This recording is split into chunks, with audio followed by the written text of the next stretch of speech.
ഫസ്റ്റിൽ ഞാൻ തുടങ്ങുന്ന സമയത്ത് എൻ്റെ കുടുംബക്കാരൊക്കെ എന്നെ വിളിച്ച് ചീത്ത പറഞ്ഞിട്ടുണ്ട്. കാരണം നിനക്ക് ഉമ്മ ഉണ്ട്, വൈഫുണ്ട്, 2 കുട്ടികളുണ്ട്, ഒരുപാട് ഉത്തരവാദിത്തങ്ങളൊക്കെ ഉള്ള നീ ഇങ്ങനെ സൈക്കിളും എടുത്ത് നൽകാൻ പോകാന്നൊക്കെ പറഞ്ഞ് ചീത്ത പറഞ്ഞിട്ടുണ്ട്. പക്ഷേ എൻ്റെ ഫസ്റ്റ് യാത്ര കഴിഞ്ഞപ്പോൾ അവരൊക്കെ അത് മനസ്സ് മാറി എൻ്റെ കൂടെ നിൽക്കാൻ തുടങ്ങി. കോളേജിൽ പഠിക്കുന്ന സമയത്ത് സ്റ്റേജിൽ കയറാൻ പേടിയായിരുന്നു. പലപ്പോഴും സ്കൂൾ പഠിക്കുന്ന സമയത്ത് സ്റ്റേജിൽ കയറിയിട്ട് മുട്ട് പറിച്ചിട്ട് ഇറങ്ങി പോകുന്ന സമയങ്ങളുണ്ട്. ഇപ്പോൾ സ്റ്റേജ് കണ്ടാൽ കയറി സംസാരിക്കാനുള്ള ഒരു ടെൻഡൻസിയാണ്. നമ്മൾ സംസാരിക്കുമ്പോൾ സാറിന് ടെൻഷനാണ്. ഞാൻ പോകുമ്പോൾ എനിക്ക് എന്തെങ്കിലും പറ്റിയാൽ, എനിക്ക് എന്തെങ്കിലും ആവശ്യം വന്നാൽ ആരും ഉണ്ടാവില്ലല്ലോ എന്ന് പറഞ്ഞിട്ട് ഭയങ്കര ടെൻഷൻ. എന്നിട്ട് ഞാനാണ് സാറിനെ സമാധാനിപ്പിച്ചത്, സാറ് ടെൻഷനൊന്നും ആവണ്ട, കാരണം നമ്മൾ എവിടെ പോയി കഴിഞ്ഞാലും മലയാളികളില്ലാത്തൊരു സ്ഥലമില്ല. എവിടെ പോയാലും എങ്ങനെങ്കിലും ഒരു മലയാളി ഉണ്ടായിരിക്കും. രാവിലെ മുതൽ വൈകുന്നേരം വരെ സൈക്കിൾ ഓടിക്കണം, അതിൻ്റെ ഇടയ്ക്ക് കണ്ടന്റ് കണ്ടുപിടിക്കണം, സൈക്കിൾ ഓടിക്കുമ്പോൾ വീഡിയോ എടുക്കണം, ഇതൊക്കെ ക്ഷീണമൊക്കെ ആയിട്ട് ഇരിക്കുമ്പോൾ ടെന്റിലിരുന്ന് വീഡിയോ എഡിറ്റ് ചെയ്യണം. ഒരുപാട് കാര്യങ്ങളുണ്ട്. ഓരോ ദിവസവും ഡിഫറെൻ്റ് ആണ്. ചില ദിവസം 0 എക്സ്പെൻസ് ആയിരിക്കും, ചില ദിവസം ഒരുപാട് എക്സ്പെൻസ് വരും. അത് നമുക്ക് പ്രഡിക്റ്റ് ചെയ്യാൻ പറ്റില്ല. ഫസ്റ്റ് യാത്ര കഴിഞ്ഞപ്പോൾ എന്നോട് ചോദിച്ചു, നിനക്ക് എന്താ ഇതിന് ബെനിഫിറ്റ് ഉണ്ടായത്, കുറെ പൈസ ഉണ്ടാക്കിയെന്ന്. ഞാൻ പറഞ്ഞു, ഞാൻ കുറെ പൈസ അല്ല ഉണ്ടാക്കിയത്, ഞാൻ പോകുന്ന വഴിക്ക് ഒരുപാട് സുഹൃത്തുക്കളെ കിട്ടി, ഫ്രണ്ട്ഷിപ്പാണ് ഞാൻ ഉണ്ടാക്കിയത്.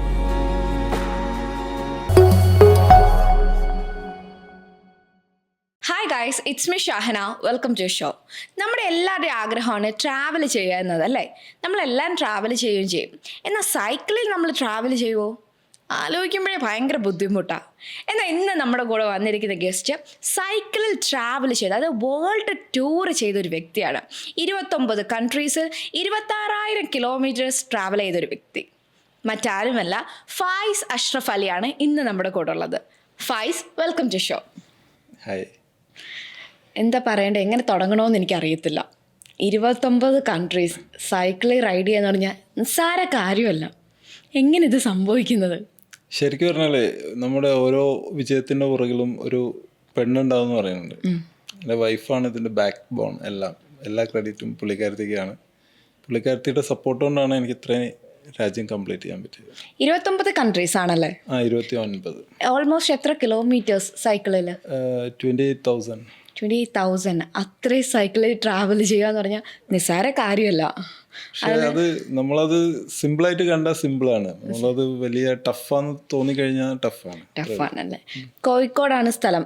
കോഴിക്കോട്. വളർന്ന് എല്ലാം അവിടെ തന്നെ? പഠിച്ചതും വളർന്നതെല്ലാം കോഴിക്കോട് തന്നെയാണ്. കോഴിക്കോടാണ്. പഠിച്ചത് എന്താ? ഞാൻ എഞ്ചിനീയറാണ്. അതെ. 4 വർഷം വിപ്രോയിലായിരുന്നു. ജോബൊക്കെ റിസൈൻ ചെയ്തു. ഇപ്പോൾ ഫ്രീ ബേർഡ് ആയിട്ട് സൈക്കിൾ ലോകം ചുറ്റും. അതെ, എഞ്ചിനീയറിൽ നിന്ന് നേരെ ഉൾട്ടടിച്ച് ബൈക്ക് സൈക്കിൾ റൈഡറായിട്ട് മാറുമെന്ന് പറഞ്ഞാൽ ഇത് എന്തായിരുന്നു മോട്ടിവേഷൻ സത്യം പറഞ്ഞാൽ? ആക്ച്വലി ഞാൻ 2011 to 2015 സൗദി അറേബ്യയിൽ വിപ്രോയിലായിരുന്നു. ആ സമയത്ത് ഫാദറിന് കുറച്ച് ക്രിട്ടിക്കലായി. അപ്പം ഞാൻ അടുത്ത് വേണമെന്നൊരു ആഗ്രഹം പറഞ്ഞപ്പോൾ എൻ്റെ ജോബൊക്കെ റിസൈൻ ചെയ്തു. പിന്നെ 3 വർഷം ഉപ്പയുടെ കൂടെ ആയിരുന്നു. ആ സമയത്ത് ഞാൻ മനസ്സിലാക്കിയൊരു കാര്യം, ഹെൽത്താണ് മോർ ഇമ്പോർട്ടൻറ്റ് ദാൻ മണി. അപ്പം ഇപ്പോൾ 3 വർഷം ഉപ്പയുടെ കൂടെ നിന്നതിന് ശേഷം, ഉപ്പയുടെ മരണശേഷം 2 ഓപ്ഷനാണുള്ളത്. ഒന്നെങ്കിൽ ജോലിക്ക് തിരിച്ചു കയറുക, അതല്ലെങ്കിൽ വേറെ എന്തെങ്കിലും പരിപാടി. അപ്പം ഞാൻ ചൂസ് ചെയ്തത് യാത്രയാണ്. അതും ഇതുവരെ ആരും ചെയ്യാത്ത, ആരെങ്കിലും ഇത് ചെയ്തിട്ടുണ്ടെങ്കിൽ എനിക്ക് ചെയ്യാൻ തീരെ താല്പര്യമില്ല. എനിക്ക് ചെയ്യുമ്പോൾ അത് യുണീക്കായിരിക്കണം, ഇതുവരെ ആരും ചെയ്യാത്തതായിരിക്കണം എന്നുള്ളത് നിർബന്ധമാണ്. അങ്ങനെയാണ് എൻ്റെ ആദ്യത്തെ യാത്ര ഞാൻ ചൂസ് ചെയ്യുന്നത്, സിംഗപ്പൂരേക്ക്. ഇതുവരെ ആരും ചെയ്തിട്ടില്ല. ഞാൻ നെറ്റിലൊക്കെ സെർച്ച് ചെയ്തു, നമ്മുടെ കേരളത്തിൽ നിന്നും ഒരാൾ പോലും ചെയ്തിട്ടില്ല. അങ്ങനെ അത് ചൂസ് ചെയ്തു. നടക്കുമെന്ന് അറിയില്ല, ആരോടും ഒരു ഒപ്പീനിയൻ ചോദിക്കാനില്ല, അഡ്വൈസ് ചോദിക്കാൻ പറ്റില്ല. എല്ലാം ഞാൻ തന്നെ ഇരുന്ന് 8 മാസം കൊണ്ട് ഉണ്ടാക്കിയെടുത്ത പ്ലാന് ചെയ്തു. അങ്ങനെ ഇപ്പോൾ പറഞ്ഞാൽ ഉപ്പാടെ ഇതിന് ശേഷം നമ്മൾ സൈക്കിൾ റൈഡിങ്ങിന് പോകണോ അതോ ജോബിന് പോകണോ എന്ന്. ആക്ച്വലി ജോബ് എന്ന് പറയുന്നൊരു കംഫർട്ട് സോണാണ്. കുറച്ച് മുമ്പ് ഫായിസ് പറഞ്ഞാൽ കംഫർട്ട് സോണിൽ നിന്ന് മാറി അൺകംഫർട്ട് ആയിട്ടുള്ളൊരു സോണിലേക്ക് കയറി. ഈ ഒരു ട്രാൻസ്ഫോർമേഷൻ സമയത്ത് എന്തൊക്കെ ഡിഫിക്കൽട്ടീസ് ആയിരുന്നു ഫേസ് ചെയ്യേണ്ടതായിട്ട് വന്നേ? ആക്ച്വലി എൻ്റെ 32ാമത്തെ വയസ്സിൽ ഞാനെടുത്തൊരു തീരുമാനമാണ് ഞാനിപ്പോൾ ഇവിടെ എത്തി നിൽക്കുന്നത്. 32 വയസ്സ് വരെ ഞാൻ കോളേജിൽ പഠിക്കുന്ന സമയത്തായാലും വിപ്രോയിൽ വർക്ക് ചെയ്യുന്ന സമയത്തായാലും എല്ലാം കംഫർട്ടായിട്ട് ഒരു എത്തിക്കഴിഞ്ഞാൽ പിന്നെ അവിടെ ഇങ്ങനെ ഡെയിലി രാവിലെ പോവുക, വൈകിട്ട് വരിക എന്നുള്ളൊരിത്. പക്ഷെ അതിൽ നിന്നൊക്കെ മാറി നമ്മളെ ഒരുപാട് ചേഞ്ചസ് എൻ്റെ ലൈഫിൽ വന്നിട്ടുണ്ട്. അത് ഞാനിങ്ങനെ ഒരു അൺകംഫർട്ടബിൾ സോണിലേക്ക് ഇടിച്ച് കയറിയതുകൊണ്ടാണ്. ഫോർ എക്സാമ്പിൾ, കോളേജിൽ പഠിക്കുന്ന സമയത്ത് സ്റ്റേജിൽ കയറാൻ പേടിയായിരുന്നു. പലപ്പോഴും സ്കൂൾ പഠിക്കുന്ന സമയത്ത് സ്റ്റേജിൽ കയറിയിട്ട് മുട്ട് പറിച്ചിട്ട് ഇറങ്ങിപ്പോകുന്ന സമയങ്ങളുണ്ട്. ഇപ്പോൾ സ്റ്റേജ് കണ്ടാൽ കയറി സംസാരിക്കാനുള്ള ഒരു ടെൻഡൻസിയാണ്. അതെനിക്ക് മനസ്സിലായി. ഇവിടെ വന്നപ്പോഴേ ഭയങ്കര ആക്റ്റീവ്, എന്നേക്കാൾ കൂടുതൽ ആക്റ്റീവായിട്ടാണ് സംസാരിച്ചത്. ആക്ച്വലി ഞാൻ ആ സമയത്ത് ടോക്കേറ്റീവേ ആയിരുന്നില്ല. ഇങ്ങനെ ഒരാൾ കോളേജിൽ എക്സിസ്റ്റ് ചെയ്തിട്ടുണ്ട് എന്ന് പറയാത്ത രീതിയിൽ അടുത്ത ബാച്ചിനോടൊക്കെ ചോദിച്ചാൽ ചിലപ്പോൾ അവർക്ക് അറിയില്ല ഞാൻ ആരാന്നുള്ളത്. അതുപോലെ സൈലൻ്റ് ആയിരുന്നു. പക്ഷേ ഇപ്പോൾ കോളേജിൽ കൂടെ പഠിച്ചവരൊക്കെ ചോദിക്കുന്നത് നീ പണ്ടത്തെ ഫായിസ് ആണോന്നാണ് ചോദിക്കുന്നത്. അവർക്കൊന്നും ഇമാജിൻ ചെയ്യാൻ പറ്റില്ല എൻ്റെ ഈ ഒരു ഇപ്പം ഞാൻ ചെയ്യുന്ന കാര്യങ്ങൾ. എൻ്റർലി ഭയങ്കര ഡിഫറെൻ്റ് ആയല്ലേ? ഭയങ്കര ഡിഫറെൻ്റ് ആണ്. എന്നാണ് ഈ ജേർണി സ്റ്റാർട്ട് ചെയ്തത് ഫസ്റ്റ് ടൈം? എൻ്റെ ആദ്യത്തെ phase India to Singapore start ചെയ്തത് 2019 ഓഗസ്റ്റ് 7 കറക്റ്റ് കോവിഡിൻ്റെ സമയം. കോവിഡ് ആക്ച്വലി നവംബർ 21 സിംഗപ്പൂർ ഞാൻ എത്തുന്നത്. ഓഗസ്റ്റ് 7 നവംബർ 21 ഞാൻ സിംഗപ്പൂർ എത്തി. നവംബർ 19 ഫസ്റ്റ് കേസ് ചൈനയിൽ റിപ്പോർട്ട് ചെയ്യുന്നത്. ഓക്കെ. പിന്നെ അപ്പോൾ അവിടെ സ്റ്റക്കായി പോവുക അങ്ങനെയൊക്കെ ഉണ്ടായിട്ടുണ്ടോ? ഇല്ല, ഞാൻ അപ്പോഴേക്ക് റൈഡ് കഴിഞ്ഞ് തിരിച്ചു വന്നു. പിന്നാണ് ഇന്ത്യയിലേക്ക് വന്ന് എല്ലാവരും ലോക്ക്ഡൗൺ ആയത്. കറക്റ്റായിരുന്നു, എൻ്റെ ചൂസ് ചെയ്ത ടൈം കറക്റ്റായിരുന്നു. ഞാൻ ഒന്ന് ഡിലേ ആയിരുന്നെങ്കിൽ എല്ലാം കൊളായിരുന്നു. ഈ 33-ാമത്തെ വയസ്സിലാണ് ഒരു സ്റ്റെപ്പ് വെച്ചതെന്ന് പറഞ്ഞല്ലോ. അതായത് ഒരു പാഷനാണ്, പക്ക പാഷൻ എന്ന് പറയാം അല്ലേ? പാഷൻ എന്ന് പറയാം. പിന്നെ എനിക്ക് എൻ്റെ ലൈഫിൽ എന്തെങ്കിലും ഒന്ന് അച്ചീവ് ചെയ്യണം. കാരണം ഞാൻ ജോബ് റിസൈൻ ചെയ്തു. ഫാദറിൻ്റെ ട്രീറ്റ്മെൻറ്റും കാര്യങ്ങളൊക്കെ ആയിട്ട് ഒരുപാട് കടങ്ങളായി. പിന്നെ ആളുകൾ ഫേസ് ചെയ്യാൻ ബുദ്ധിമുട്ട്. പല ഫംഗ്ഷന് വിളിച്ചാലും പോകാനൊക്കെ മടിയാണ്. കാരണം ആദ്യം ചോദിക്കുക എന്താ ജോബ് എന്നാണ്. ജോബില്ല എന്ന് പറയുമ്പോൾ തന്നെ പക്ഷേ അതുകൊണ്ട് എനിക്ക് ആളുകളെ ഫേസ് ചെയ്യാനൊക്കെ ബുദ്ധിമുട്ടായി. പിന്നെ ഞാൻ ഇങ്ങനെ കുറേ ആലോചിച്ചു, എനിക്ക് ആളുകളുടെ മുമ്പിൽ തല ഉയർത്തി നിൽക്കണം. എൻ്റേതെന്ന് പറയാൻ ഒരു അച്ചീവ്മെൻ്റ് എനിക്ക് വേണം. യുണീക്ക് ആയിരിക്കണം എല്ലാവരും. കാരണം എല്ലാവരും പറയായിരുന്നു ഒരു കല്ലെടുത്ത് മുകളിലേക്ക് എറിഞ്ഞാൽ താഴെ വീഴുന്ന ഏതെങ്കിലും ഒരു എഞ്ചിനീയർ തലയിലാണ്. അങ്ങനെ ഒരു എഞ്ചിനീയർ ആവാൻ എനിക്ക് താല്പര്യമില്ല. ആവുകയാണെങ്കിൽ അതൊരു യുണീക്ക് ഒരൊറ്റ ഒന്ന് മതി, വേറെ വേണ്ട അതുള്ള രീതിയിൽ. അങ്ങനെ ആരും ചെയ്യാത്തൊരു കാര്യം ചെയ്യുക, അതിൽ കിട്ടുന്നൊരു സന്തോഷം അത്രമാത്രമേ ഇതിൽ ഞാൻ പ്രതീക്ഷിക്കുന്നുള്ളൂ. യെസ്, ഇപ്പോൾ പറഞ്ഞല്ലോ ബാക്ക് ബോൺ വൈഫാണെന്ന്. അതായത് സക്സസ് മെന്നിൻ്റെയും പിറകിൽ ഒരു ബാക്ക് ബോൺ എന്ന് പറയുന്ന വൈഫാണ്. യെസ്, ആ സമയത്ത് മാരീഡ് ആയിരുന്നു അല്ലേ? ഞാൻ കല്യാണം കഴിഞ്ഞിട്ട് 11 വർഷമായി. 11ാമത്തെ വർഷമാണ്. സൈക്ലിംഗ് ഫസ്റ്റ് സൈക്കിൾ വാങ്ങിച്ചത് 2018. 2019 ഞാൻ സിംഗപ്പൂർ പോയി. പിന്നെ കൊറോണ വന്നു. 2022 ഇതിപ്പോൾ ലണ്ടനിലേക്ക് വീണ്ടും റീസ്റ്റാർട്ട് ചെയ്ത.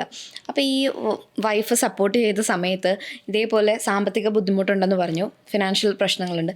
ഈ സമയത്ത് ട്രിപ്പിന് പോകാൻ ഇപ്പോൾ വൈഫിൻ്റെ അടുത്ത് നിന്ന് വന്ന എന്തായിരുന്നു? വൈഫിൻ്റെ ചെയിൻ ഊരി തന്നിട്ട് പറഞ്ഞു സൈക്കിൾ വാങ്ങാനുള്ള പൈസ.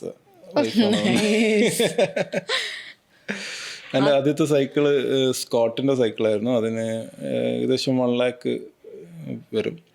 അപ്പോൾ അതിന് ഫസ്റ്റ് ഇൻസ്റ്റാൾമെൻറ്റ് കൊടുക്കാൻ ക്യാഷ് പുള്ളിക്കാരത്തി അത് വരുത്തുന്നുണ്ട് പറഞ്ഞു. ഇത് കൊടുത്തു. വൈഫ് അന്നേരം ജോബ് വല്ലതും ചെയ്യുന്നുണ്ടോ? ഇല്ല, PG ചെയ്യാ. അപ്പോൾ വീട്ടിലെ ഫിനാൻഷ്യൽ കാര്യങ്ങളൊക്കെ എങ്ങനെ മാനേജ് ചെയ്യുന്നത്? ഇങ്ങനെയൊക്കെ നടന്നു പോകുന്നുണ്ട്. പോയല്ലേ? യെസ്. അപ്പോൾ ഒരു കാര്യം ചോദിച്ചോട്ടെ, ഈ ഒരു റൈഡിങ് തുടങ്ങിയ സമയത്ത്, ഫസ്റ്റ് ടൈം തുടങ്ങിയ സമയത്ത് ആരെയൊക്കെ മീറ്റ് ചെയ്തു? എങ്ങനെയായിരുന്നു എല്ലാവരുടെയും സപ്പോർട്ട്? അതിപ്പോൾ ഫാമിലി ആയിക്കോട്ടെ, ഫ്രണ്ട്സ് ആയിക്കോട്ടെ. ഇത് ഒരു സപ്പോർട്ടും ഇല്ലാതെ, ഇവിടുന്ന് ഒരു സപ്പോർട്ടും ഇല്ലാതെ ഞാൻ തുടങ്ങിയൊരു പരിപാടിയാണ്. പക്ഷേ ഇപ്പം എല്ലാവരും സപ്പോർട്ടായിട്ട്. കാരണം ഫസ്റ്റിൽ ഞാൻ തുടങ്ങുന്ന സമയത്ത് എൻ്റെ കുടുംബക്കാരൊക്കെ എന്നെ വിളിച്ച് ചീത്ത പറഞ്ഞിട്ടുണ്ട്. കാരണം നിനക്ക് ഉമ്മ ഉണ്ട്, വൈഫുണ്ട്, 2 കുട്ടികളുണ്ട്, ഒരുപാട് ഉത്തരവാദിത്തങ്ങളൊക്കെ ഉള്ള നീ ഇങ്ങനെ സൈക്കിളും എടുത്ത് നടക്കാൻ പോവാന്നൊക്കെ പറഞ്ഞ് ചീത്ത പറഞ്ഞിട്ടുണ്ട്. പക്ഷേ എൻ്റെ ഫസ്റ്റ് യാത്ര കഴിഞ്ഞപ്പോൾ അവരൊക്കെ മനസ്സ് മാറി എൻ്റെ കൂടെ നിൽക്കാൻ തുടങ്ങി. അവർക്ക് അപ്പോഴാണ് കാര്യങ്ങൾ മനസ്സിലായത്. അപ്പം ആളുകൾ, പിന്നെ ചില ആളുകളുണ്ട് അത് ഉൾക്കൊള്ളാത്ത ആളുകൾ. ഇപ്പോഴും അങ്ങനത്തെ കുറച്ച് ആളുകളുണ്ട്, ഇപ്പോഴും ഉൾക്കൊള്ളാത്ത കുറേ ആളുകളുണ്ട്. പക്ഷെ നമ്മൾ മറ്റുള്ളവർക്ക് വേണ്ടി ജീവിക്കാതെ നമ്മുടെ സന്തോഷത്തിന് വേണ്ടി ജീവിക്കുക എന്നുള്ളതാണ് എനിക്ക് പറയാനുള്ളത്. ഈ ട്രാവലിൻ്റെ ഇടയ്ക്ക് എത്ര ആൾക്കാരെ കണ്ടിട്ടുണ്ട്? പ്രത്യേകിച്ച് നമുക്ക് ദുബായിലൊക്കെ പോകുമ്പോൾ പലരും നമുക്ക് കാണാമല്ലോ ഗസ്റ്റ്സിനെ. അപ്പം അങ്ങനെയൊക്കെ ആൾക്കാരെ കണ്ടിട്ടുണ്ടോ? ഒരുപാട് ആളുകളെ കണ്ടിട്ടുണ്ട്. എത്ര ആളുകളെന്നൊന്നും കൗണ്ട് ചെയ്യാൻ പറ്റില്ല. കാരണം സ്പെഷ്യലായിട്ട് ഞാൻ കണ്ടത് നീരജ് ചോപ്ര ബുഡാപെസ്റ്റിൽ വെച്ചിട്ട് അവിടെ ഒരു ഇവൻറ്റിന് വേണ്ടിയിട്ട് വന്നിട്ടുണ്ടായിരുന്നു. നീരജ് ചോപ്ര, പുള്ളിയെ കണ്ടു. ഭയങ്കര സിമ്പിളാണ് ആൾ. ഞാൻ അദ്ദേഹം താമസിക്കുന്ന ഹോട്ടലിൽ പോയി കാണണം എന്ന് പറഞ്ഞപ്പോൾ കാണാൻ പറ്റി. കുഴപ്പമൊന്നുമില്ല, ആൾ നല്ല കൂളാണ്. പിന്നെ ഞാൻ ഈ ദുബായിൽ വെച്ചിട്ട് കുറേ ട്രൈ ചെയ്ത ഒരാളാണ് യൂസുഫ് അലി സാറ്. ഞാൻ ദുബായിലും അബുദാബിയിലൊക്കെ ഉള്ള സമയത്ത് കാണാൻ വേണ്ടിയിട്ട് പല ആളുകൾ വഴി നോക്കിയതാ, നടന്നില്ല. പക്ഷേ പോളണ്ടിൻ്റെ ക്യാപിറ്റലാണ് വാർസോ. ഞാൻ അവിടെ എത്തുന്ന അതേ ദിവസം പുള്ളിയുടെ ചാർട്ടേഡ് ഫ്ലൈറ്റിൽ അവിടെ എത്തിയിട്ടുണ്ട്, സ്വന്തം ഫ്ലൈറ്റിൽ. അപ്പം നമ്മൾ രണ്ടുപേരും എത്തിയത് ഒരു ദിവസം അവിടെ വെച്ച് മീറ്റ് ചെയ്തു, കണ്ടു, സംസാരിച്ചു, പരിചയപ്പെട്ടു. അത് ഒരു നല്ലൊരു മൊമെൻ്റ് ആയിരുന്നു. കാരണം ഒരുപാട് ട്രൈ ചെയ്തിട്ട് അവസാനം എനിക്ക് പോളണ്ടിൽ വെച്ച് ആളെ കാണാൻ പറ്റി. പിന്നെ യാത്ര തുടങ്ങിയ ഫസ്റ്റ് ഡേ ഞാൻ ഉമ്മൻചാണ്ടി സാറിനെ, ഞാൻ എൻ്റെ ലൈഫിൽ ആദ്യമായിട്ടാണ് സാറിനെ കാണുന്നത്. പുലർച്ചെ ഒരു 6:30-7 മണിക്ക് നമ്മൾ സാറിൻ്റെ വീട്ടിലെത്തി. സാറ് റൂമിൽ നിന്ന് സാറിന് തീരെ വയ്യാതെ ഇരിക്കുന്ന സമയത്ത് കൂടി അദ്ദേഹം ഡ്രസ്സൊക്കെ മാറി അദ്ദേഹത്തിൻ്റെ ഓഫീസിലേക്ക് വന്നു.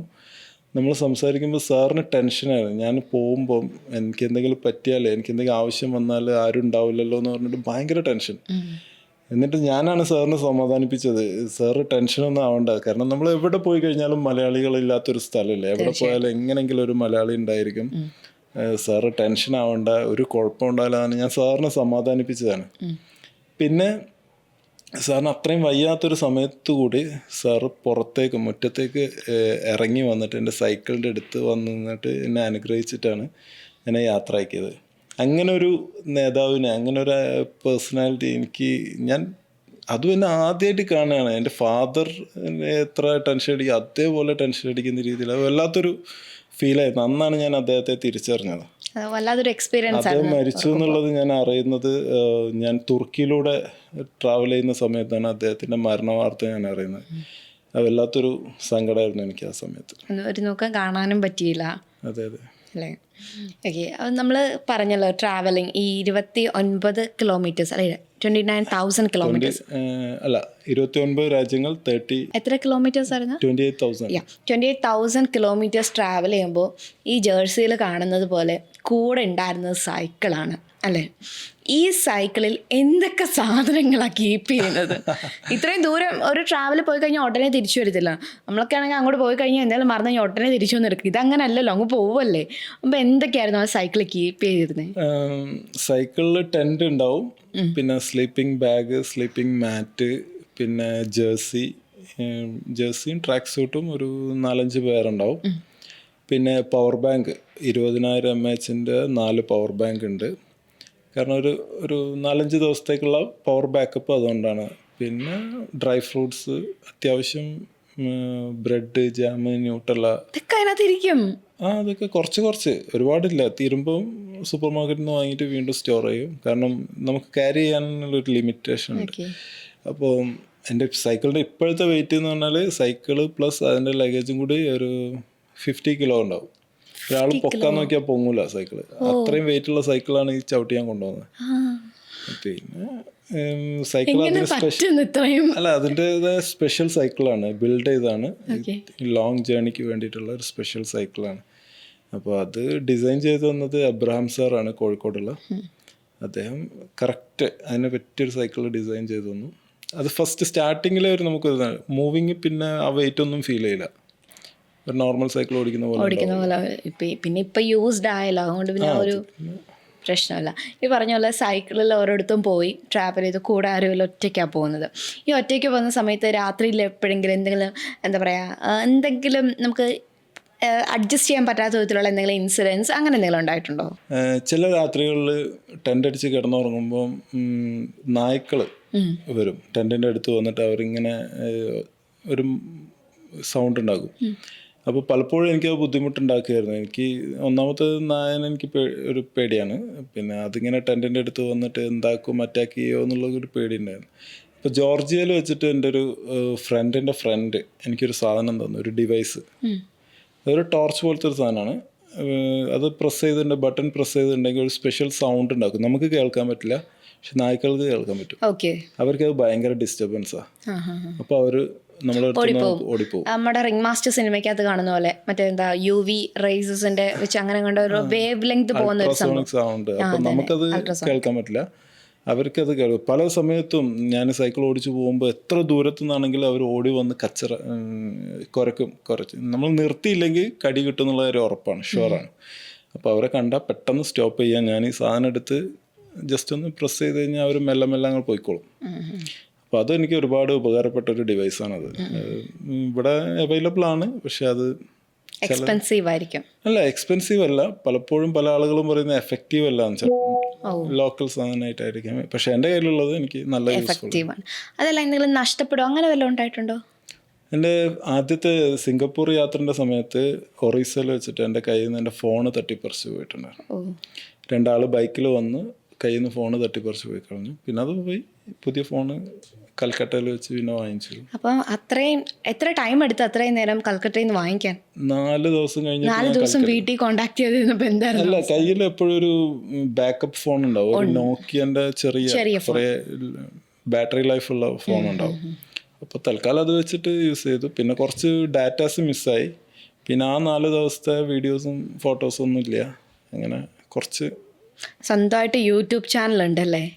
യൂട്യൂബ് ചാനലുണ്ട്. കാരണം നമ്മൾ ഈ പോയത് പല ആളുകൾക്കും വിശ്വസിക്കാൻ പറ്റാത്തൊരു സംഭവമാണ്. അതെ, പല ആൾ ഇപ്പോഴും വിശ്വസിക്കാൻ പറ്റുന്നില്ല. അപ്പം അവർക്കൊരു തെളിവിന് വേണ്ടിയിട്ട് എൻ്റെ ഡെയിലി വീഡിയോസ് അതിലിടുന്നുണ്ട്. പിന്നെ ചില ആളുകൾ നല്ലതാന്ന് പറയും, ചില ആളുകൾ കുറ്റം പറയും, ചില ആളുകൾ പറയും മറ്റേതുപോലെ ചെയ്യേണ്ട ഇതുപോലെ. എനിക്കൊരിക്കലും ഇമിറ്റേറ്റ് ചെയ്യുന്ന ഇഷ്ടമില്ല. എനിക്ക് എൻ്റേതായ രീതിയിൽ ചെയ്യാം. കാരണം മറ്റ് പല ആളുകളും ചെയ്യുന്ന മോഡ് ഓഫ് ട്രാൻസ്പോർട്ടേഷനൊക്കെ ഡിഫറെൻ്റ് ആണ്. ഇത് എൻറ്റയർലി ഡിഫറെൻ്റാണ്. സൈക്കിള് രാവിലെ മുതൽ വൈകുന്നേരം വരെ സൈക്കിൾ ഓടിക്കണം, അതിൻ്റെ ഇടയ്ക്ക് കണ്ടൻറ്റ് കണ്ടുപിടിക്കണം, സൈക്കിൾ ഓടിക്കുമ്പോൾ വീഡിയോ എടുക്കണം. ഇതൊക്കെ ക്ഷീണമൊക്കെ ആയിട്ട് ഇരിക്കുമ്പം ടെൻറ്റിലിരുന്ന് വീഡിയോ എഡിറ്റ് ചെയ്യണം. ഒരുപാട് കാര്യങ്ങളുണ്ട്. അതിൻ്റേതായ ലിമിറ്റേഷൻസ് എന്തായാലും വീഡിയോയിൽ കാണും. അതൊക്കെ നിങ്ങൾ മനസ്സിലാക്കിയിട്ട് ആ വീഡിയോ കാണുകയാണെങ്കിൽ നിങ്ങൾക്ക് അത് എൻജോയ് ചെയ്യാൻ പറ്റും. ഇപ്പോൾ പറഞ്ഞല്ലോ, എനിക്ക് ഫ്രീ ആയിട്ട് ഇങ്ങനെ നടക്കുന്ന ഇഷ്ടം, അതായത് ട്രാവൽ ചെയ്യുന്നത് എനിക്ക് ഭയങ്കര ഇഷ്ടമാണെന്ന്. ഇതേപോലെ ഫാമിലി ആയിട്ട് എപ്പോഴും ഒറ്റയ്ക്ക് സോളോ ട്രിപ്പാണ്. ഇതേപോലെ ഫാമിലി ആയിട്ട് ഏതൊക്കെ രാജ്യങ്ങളിലാണ് വിസിറ്റ് ചെയ്തിട്ടുള്ളത്? ഫാമിലി ആയിട്ട് ദുബായ്, തുർക്കി, ഇനിയിപ്പോൾ അവരെ യൂറോപ്പിലേക്ക് UK കൊണ്ടുവരാൻ വേണ്ടിയിട്ട് ട്രൈ ചെയ്യുന്നുണ്ട്. വിസ കിട്ടിയാൽ. കുട്ടികളൊക്കെ വഴക്കുണ്ടാക്കാറുണ്ടോ ഞങ്ങളെയും കൂടെ കൊണ്ടുപോകുന്ന പറഞ്ഞ്? അവർ പറയും ഇടയ്ക്ക് വരണം എന്ന് പറയും. അപ്പോൾ ഞാൻ പറയും നിങ്ങൾക്ക് എന്താ വേണ്ടതെന്ന് വെച്ചാൽ അതൊരു ലിസ്റ്റിംഗ് കൊണ്ട് തരും. അപ്പോൾ പിന്നെ അതെ, പിള്ളേരെ അങ്ങനെ ഒരു മയപ്പെടുത്തി എടുത്ത് അപ്പോൾ പിന്നെ അതങ്ങ് വാങ്ങിച്ചു കൊടുത്താൽ മതിയല്ലോ എന്നല്ലേ? ഒരു ലിസ്റ്റ് തരും, വരുമ്പോൾ ഇതൊക്കെ കൊണ്ടുവരണം എന്ന് പറഞ്ഞിട്ട്. അവർക്കത് മതി, അവർക്ക് പോയില്ലെങ്കിലും കുഴപ്പമൊന്നുമില്ല.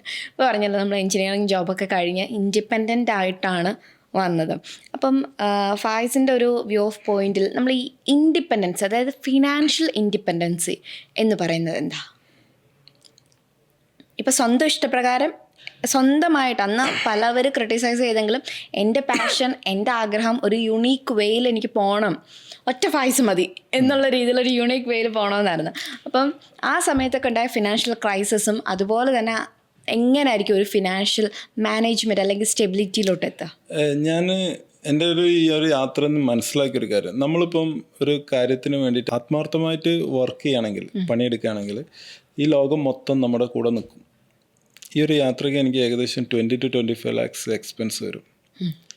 കംപ്ലീറ്റ് ഇൻക്ലൂഡിങ് സൈക്കിള്, അതിൻ്റെ എല്ലാ ആക്സസറി എല്ലാം കൂടി ഇടയ്ക്ക് വന്നു പോകുന്നത്, വിസൻ്റെ ആവശ്യത്തിന് വരുന്നതും പോകുന്നതൊക്കെ ആയിട്ട് ഏകദേശം 25 lakhs അടുത്ത് വരും.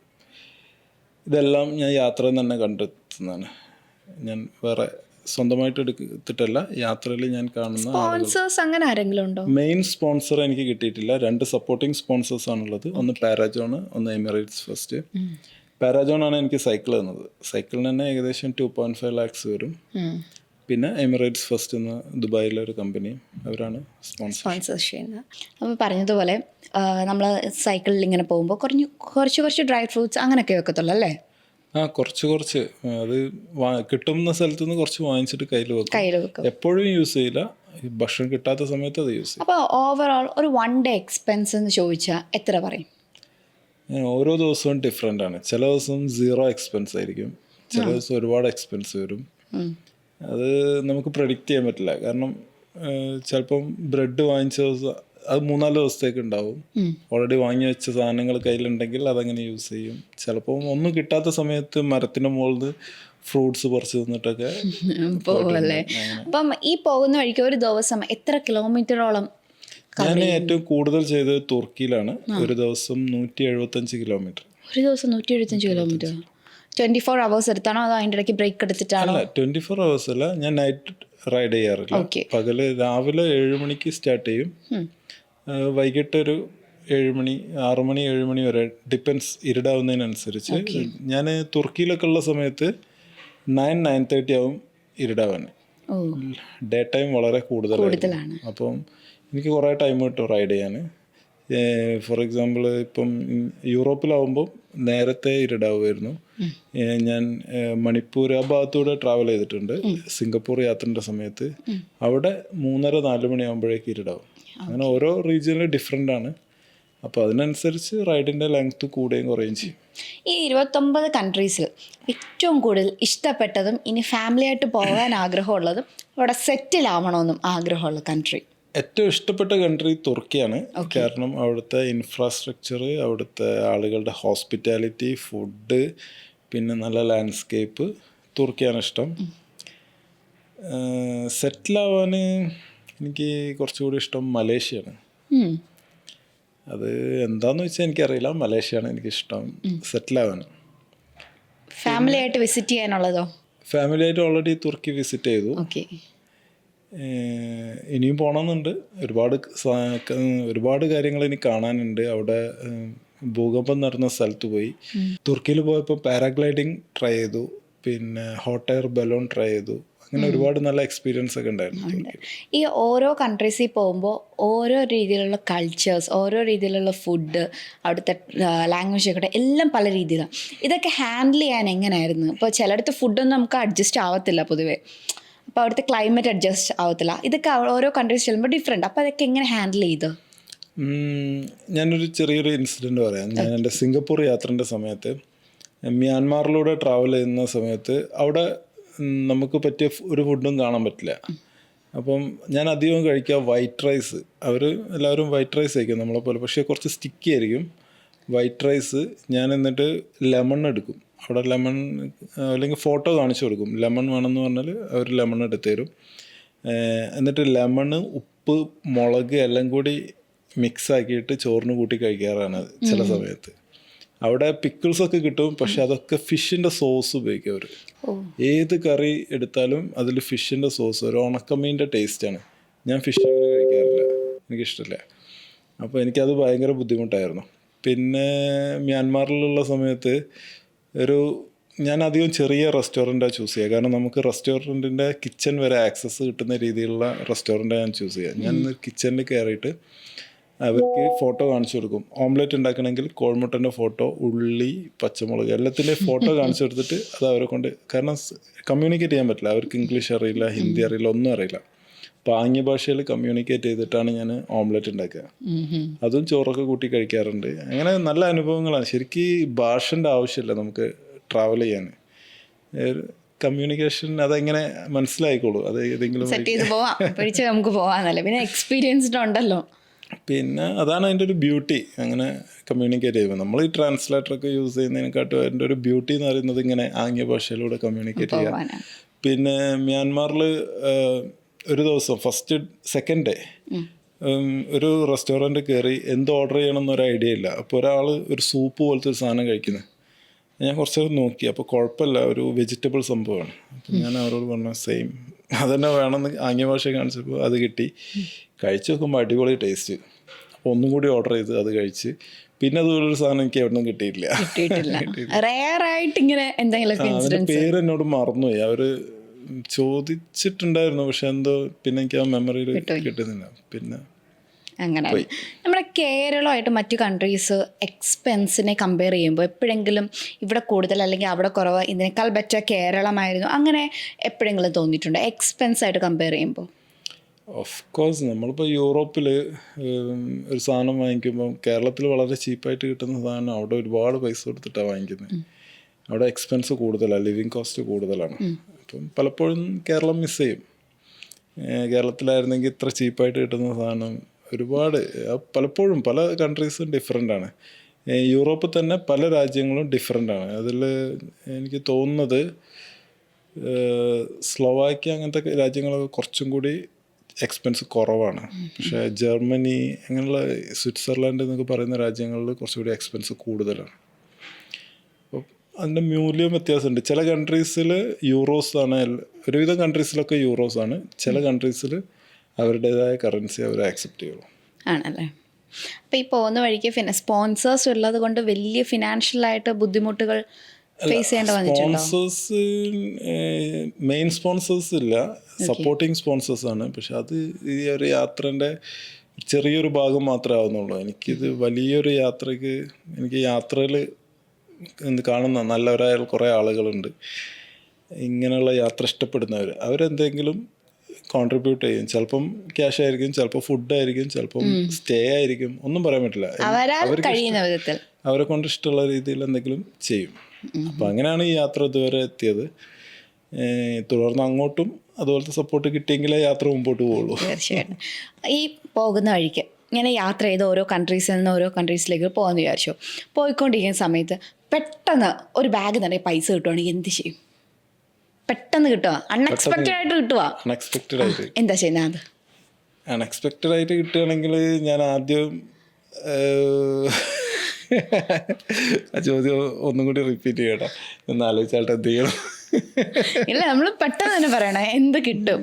അൺഎക്സ്പെക്റ്റഡ് ആയിട്ട് കുറച്ച് കാശ്. ലോട്ടറി അടിച്ചാൽ എന്ത് കിട്ടും? അതെ, ലോട്ടറി അടിക്കുന്ന പോലെ തന്നെ നമുക്ക് ലോട്ടറി നമ്മളിതിനകത്ത് കമ്പയർ ചെയ്യുന്നില്ല. നമ്മൾ ട്രാവൽ ചെയ്ത് ഇങ്ങനെ പോയിക്കൊണ്ടിരിക്കുക സൈക്കിളിൽ ഭയങ്കര കൂളായിട്ട്, നമുക്ക് പെട്ടെന്ന് കുറേ കാശ് കിട്ടും. ഐ മീൻ ഒരു ബാഗിൽ അല്ലെങ്കിൽ എങ്ങനെയെങ്കിലും കുറച്ച് പൈസ കിട്ടുവാണെങ്കിൽ എന്ത് ചെയ്യും ആ പൈസയും കൊണ്ട്? അടുത്തുള്ള പോലീസ് സ്റ്റേഷനിൽ ഏൽപ്പിക്കും. ഓ, ഞാൻ ഈ ആൻസർ അല്ല പ്രതീക്ഷ. അല്ല, പൈസ അങ്ങനെ കിട്ടിയാലും നമുക്ക് ഇങ്ങോട്ട് കൊണ്ടുവരാൻ കഴിയില്ല. ഇങ്ങോട്ട് കൊണ്ടുവരുന്നതിന്റെ പൈസക്ക് ഒരു കണക്കുണ്ട്. വേണ്ട, മാറ്റിക്കോ. കേരളത്തിൽ നിന്ന് ഇങ്ങനെ സൈക്കിൾ ഓടിച്ചോണ്ട് പോവാ, കേരളത്തിൽ നിന്ന് കിട്ടുവാണെങ്കിൽ എന്ത് ചെയ്യും? അതിന്റെ ഉടമസ്ഥനെ കണ്ട് തിരിച്ചു കൊടുക്കും. കിട്ടിയില്ലെങ്കിൽ ഞാൻ ഉപയോഗിക്കില്ല മീൻസ് അതിന് ആളുടെ കൈ കൊടുക്കും. മാറ്റിയാലേ ലോട്ടറി അടിച്ചാൽ ലോട്ടറി അടിച്ച അത് നമുക്ക് കിട്ടുന്ന, അത് നമുക്കായിട്ടുള്ള. എനിക്ക് ലോട്ടറി എടുക്കാൻ പാടില്ല, അതുകൊണ്ട് അടിക്കുകയില്ല. ഇങ്ങനെയൊക്കെയുള്ള ആൻസറോ? ഓക്കെ, എങ്കിൽ നമ്മള് എന്നാലും ഇപ്പൊ പറഞ്ഞു നമ്മൾക്ക് കിട്ടുകയാണെങ്കിൽ നമ്മൾ ഒന്നെങ്കിൽ പോലീസ് സ്റ്റേഷനിൽ ഏൽപ്പിക്കും. അല്ല, അതാണ് അതിന്റെ പ്രാക്ടിക്കൽ നടക്കുള്ളൂ. കാരണം നമുക്ക് ഒരുപാട് ക്യാഷ് അവിടുന്ന് കൊണ്ടുവരാൻ പറ്റില്ല. അതിന്റെ ഇടയ്ക്ക് ഇവിടെ കസ്റ്റംസ് നമ്മൾ എത്ര കൊണ്ടുവരുന്ന ലിമിറ്റേഷൻ ഉണ്ട് കൊണ്ടുവരുന്നതിനൊക്കെ. അല്ലെ അക്കൗണ്ടിൽ ഇടണം. എനിക്ക് അവിടെ ഒരു അക്കൗണ്ടും ഇല്ല. പിന്നെ ഇവിടെ എത്തിക്കൽ ബ്ലാക്ക് മണി ആക്കി ഇവിടെ എത്തിക്കേണ്ടി വരും. അത്ര റിസ്ക് ഒന്നും എടുക്കാൻ താല്പര്യമില്ലെന്നല്ലേ? ഓക്കെ. അപ്പം നമ്മൾ ഈ പറഞ്ഞു വന്ന വഴി, ഫിനാൻസ് ആയിട്ട് പറഞ്ഞു വന്ന വഴിയിൽ ഞാനൊരു കാര്യം ചോദിച്ചോട്ടെ, സിമ്പിളായിട്ട് ഫായിസിന്റെ വ്യൂ ഓഫ് പോയിന്റിൽ എന്താണ് ഫിനാൻഷ്യൽ ഫ്രീഡം? ഫിനാൻഷ്യൽ ഫ്രീഡം അത് പറയുന്നത് അബദ്ധമാണെന്ന് എനിക്കറിയില്ല. As your view of point, അതിപ്പം താങ്കൾക്ക് വേറെ രീതിയിലായിരിക്കാം, എനിക്ക് വേറെ രീതിയിലായിരിക്കാം. സോ പറഞ്ഞു, ധൈര്യമായിട്ട് പറഞ്ഞു. കയ്യിലുള്ള പൈസ വെച്ചിട്ട് സന്തോഷമായിട്ട് ജീവിക്കാൻ പറ്റുന്ന, അതിപ്പോൾ എത്ര ചെറിയ എമൗണ്ട് ആയിക്കോട്ടെ വലിയ എമൗണ്ട് ആയിക്കോട്ടെ, സന്തോഷമായിട്ട് ജീവിക്കാൻ പറ്റിയ ഒരു എമൗണ്ട് എത്രയാണ്, അത് ആ ഒരു ഇത് കയ്യിലുണ്ടെങ്കിൽ ഒരു ഫിനാൻഷ്യൽ ഫ്രീഡം ആയിട്ട്, അതായിരിക്കും ഫിനാൻഷ്യൽ ഫ്രീഡം ആയിട്ട് വരുന്നത്. അതായത് എല്ലാ നീഡ്സും ഫുൾഫിൽ ചെയ്യാം. അതിനെ നമുക്ക് അങ്ങനെ നമ്മൾക്കുണ്ടായ സ്റ്റെബിലിറ്റീനെയും ഫുൾഫിൽ ചെയ്യാൻ പറ്റുകയാണെങ്കിൽ അതൊരു ഫിനാൻഷ്യൽ ഫ്രീഡം ആയിട്ട് വരും അല്ലേ? സ്റ്റെബിലിറ്റിയോടുകൂടി നിൽക്കാൻ പറ്റുവാണെങ്കിൽ. അത് ചെറിയ എമൗണ്ട്, ചിലപ്പം വളരെ കുറഞ്ഞ പൈസ ആയിരിക്കും, പക്ഷേ സന്തോഷമായിട്ട് ജീവിക്കാൻ പറ്റുന്നുണ്ടെങ്കിൽ അതാണ്. അത് സംസാരിച്ചപ്പോഴേ എനിക്ക് മനസ്സിലായി, ഹാപ്പി ആയിട്ട് ഇരിക്കുക. ട്രാവൽ ചെയ്യാനും ഭയങ്കര ഇഷ്ടമുള്ളൊരു വ്യക്തിയല്ലേ? എല്ലാവരും ഞാൻ ഈ ഫസ്റ്റ് യാത്ര കഴിഞ്ഞപ്പോൾ എന്നോട് ചോദിച്ചു, നിനക്ക് എന്താ ഇതിന് ബെനിഫിറ്റ് ഉണ്ടായത്, കുറേ പൈസ ഉണ്ടാക്കിയോന്ന്. ഞാൻ പറയും, ഞാൻ കുറേ പൈസ എല്ലാം ഉണ്ടാക്കിയത്, ഞാൻ പോകുന്ന വഴിക്ക് ഒരുപാട് സുഹൃത്തുക്കളെ കിട്ടി, ഫ്രണ്ട്ഷിപ്പാണ് ഞാൻ ഉണ്ടാക്കിയത്. അപ്പോൾ അവർക്ക് അതൊന്നും ഉൾക്കൊള്ളാൻ പറ്റുന്നില്ല. അവരുടെ ഒരു ഇതിൽ എന്ന് പറഞ്ഞാൽ പൈസ അല്ല നമ്മൾക്ക് അതിലും ഉപരി കുറേ കാര്യങ്ങളുണ്ട്. യെസ്, ഇന്നത്തെ കാലത്ത് അത് ഞാൻ ചോദിക്കണമെന്ന് വിചാരിച്ചു. ഇന്നത്തെ കാലത്ത് ഇപ്പം ഒരുപാട് പേര് പൈസ ഉണ്ടാക്കുക, അത് എന്ത് വില കൊടുത്തും പൈസ ഉണ്ടാക്കുക നോക്കുന്നവരുണ്ട്.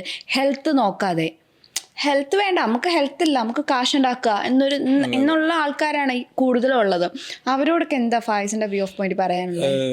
എൻ്റെ പേഴ്സണൽ കാര്യം എന്ന് വെച്ചാൽ എനിക്ക് തൈറോയിഡിൻ്റെ ഒരു പ്രോബ്ലം ഉണ്ട്. അപ്പം എന്തെങ്കിലും ഒരു ആക്ടിവിറ്റി ഇല്ലെങ്കിൽ എനിക്ക് മുമ്പോട്ട് പോകില്ല.